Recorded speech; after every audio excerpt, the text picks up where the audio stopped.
During the 70s and 71, I worked in the Building 8 of NASA for a contractor, Philco Ford. They've changed their name several times, and over the years, I worked in the photo lab, I worked in different areas of the company, on and off site.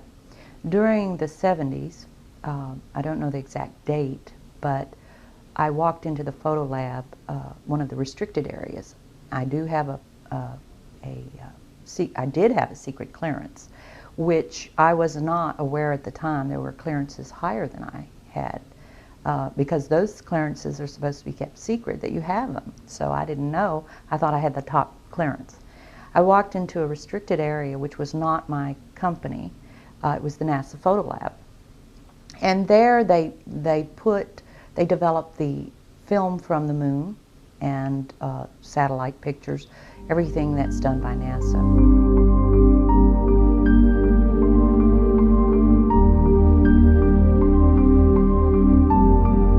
There was no technology.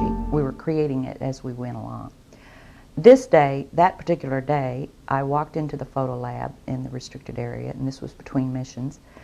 One of the gentlemen I had been friends with, and I still talk to occasionally, he pointed my attention to one area of this mosaic. It was one panel of a mosaic, which are several panels put together to form a larger picture. And these were either, I believe they were satellite pictures.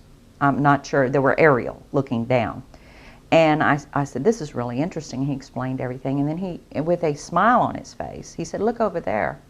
And I looked, and in one of the photo panels, I saw a round white dot.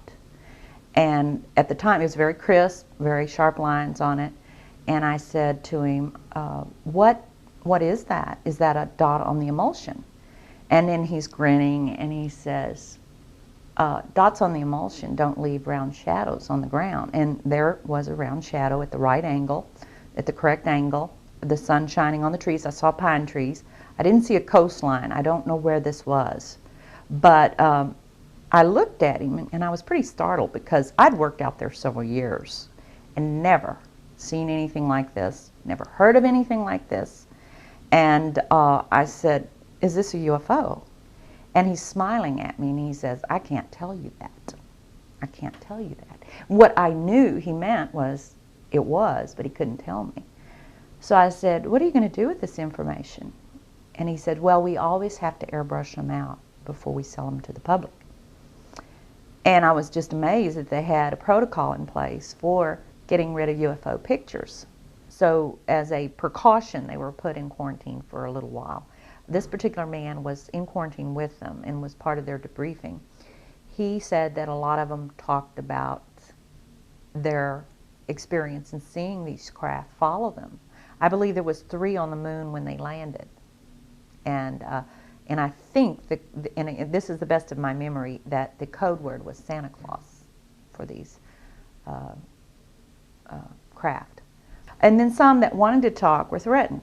If they talk, they've signed papers not to talk. They have their retirements taken away.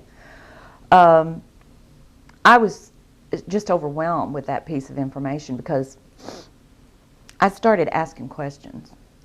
Certain people that I would know were key people in the organization. I'd take them away from the site. We'd go to lunch and I'd talk to them. And alone, they would tell me things and then swear if I ever said they said it, they would say I was lying.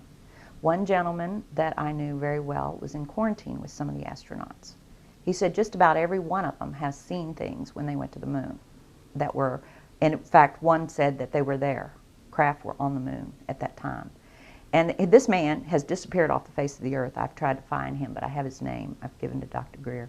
I'm sure he can find him. But a lot of the astronauts are told to keep it quiet, and they're good Americans too. I mean, it comes under the guise of national security. That's just something that I feel over the years has been kept quiet, and how it's been kept quiet, I don't know. I have no idea. I asked guards, security guards. I ran into another security guard that was forced to burn a lot of UFO pictures, and he told me, he came into my office one day. This was when I worked at another job. He came into my office and he was very frightened, and he said, "Donna, I heard you were interested in this subject." He said, "I used to work out there, and one day some soldiers came in the fatigues and had me burn pictures." And he said that he was burning them, and he was forced not to look at them, but he was tempted. He looked at one of them, and it was a UFO on the ground. Shortly thereafter, he was hit in the head with a gun butt, and he still had a scar on his forehead from that being knocked out because he looked at the picture. Now, this gentleman was terrified. He was scared out of his mind. And he also said that in the picture, it was a UFO with little bumps on it. It looked like it had just landed. It's very hard to know this. But again, I have talked, the people that know about it. And it's like a little underground. They'll come to me and talk to me in private. And they're afraid. Most of them are very afraid. And I guess I'm not afraid because I wasn't debriefed. There was a point in time I had some people come out and tell me I shouldn't talk about this. They didn't threaten to kill me, but I got the message I shouldn't talk about it. But I'd already talked about it so much it didn't really matter anymore to friends. And people either know it or they don't know it, or they're not sure. And like I said in the informal congressional hearing, I really started feeling like this topic was about like sex. Everybody knew about it, but nobody talked about it in mixed company. And that you knew about it, you would have like a friend. He was so terrified. He looked at me so frightened, like I'm going to tell her, and I wouldn't because he hasn't told her.